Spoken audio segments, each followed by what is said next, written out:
आवा भोजपुरी अंदाज में।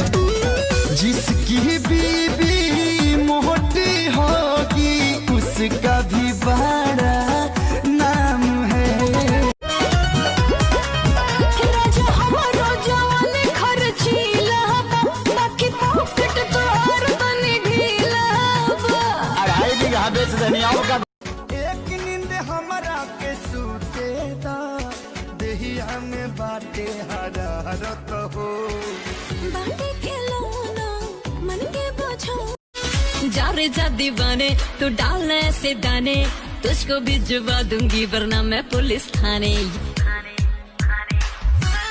एक बेर गेट काचा बजावानी सुनिए राजा जानी हमसे कुछ दिन दूर औरी रही ना मानव का ना है हमरो। क्या कहता भैया? डीजे सस्ती रिमिक्स। अरे की जहिया से बहल बा फगुआ के हवा की जहिया से बहल टिकट कटल पिया एसी हो भले लगी पैसा बेसी हो चलल जाई इनके चलते लइकन में मार रोज हो ना मार रोज हो ना हम जी तोहर बहिनी हिलावता। सच कहते हैं दुनिया वाले प्यार न कर। सच कहते उसके मार के जो बोले ला कर जाऊं करे जा मैं उतार जाला हो उसके। जब चले लुखतवा के यारी यारी तब घेरे बदरिया कारी कारी।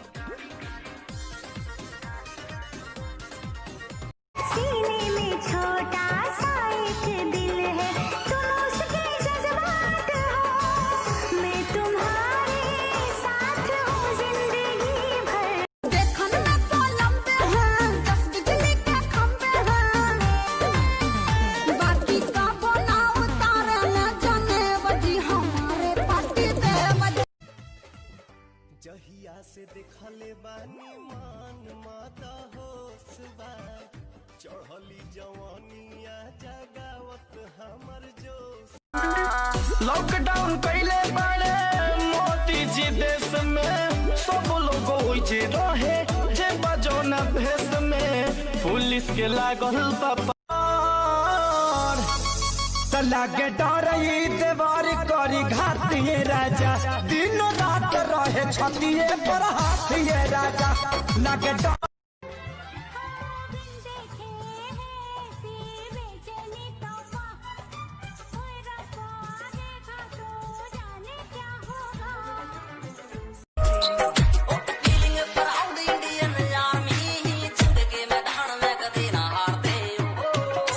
बड़ी कमा